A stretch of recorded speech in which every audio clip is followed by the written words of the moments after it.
Kung ang mga diskaya ay may mga luxury vehicles, sina Speaker Romualdez at Congressman Zaldico ay merong mga luxury jets at pati na helicopters.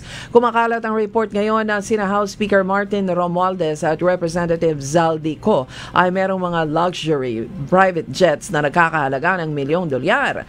Mula nang maupo bilang Speaker, si Romualdez ay bumili hindi ng isa, kundi 2 private jets mula kay billionaire Lucio Tan. Isa ay nagkakahalaga ng $8 million at ang isa naman ay $35 million o 2.6 billion pesos. Ang 2 mamahaling eroplano ay nakapark sa hangar ni Lucio Tan. Si Ko naman ay merong isang G4 jet na nagkakahalaga ng $36 million. Meron ding 5 luxury Bell choppers si Ko na ginagamit sa paghahatid ng kanyang mga bisita sa kanyang resort sa Albay. Pinaniniwala ang lahat ng ito ay mula sa kickback na bigay ng mga DPWH contractors. Ayon sa source na nangakong magbibigay ng mga katibayan ng katiwalian ng 2 mambabatas.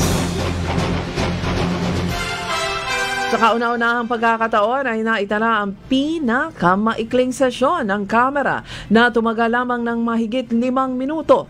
Matapos magbukas ang sesyon ng 3:00, agad itong sinuspende sa loob lamang ng 2 segundo. Nang magbalik ng 3:25, muli itong agad na sinuspende hanggang bukas ng 3:00 ng hapon. Ito'y matapos mapabalitang nakatakdang mag-privilege speech si Representative Francisco Kiko Barsaga ngayong hapon. Ngayon ding hapon, umugong ang usapin na magkakaroon ng pagbabago o pagpapalit sa liderato ng malaking kapulungan ng Kongreso na siyang nakikitang dahilan kung bakit agad na itinigil ang sesyon.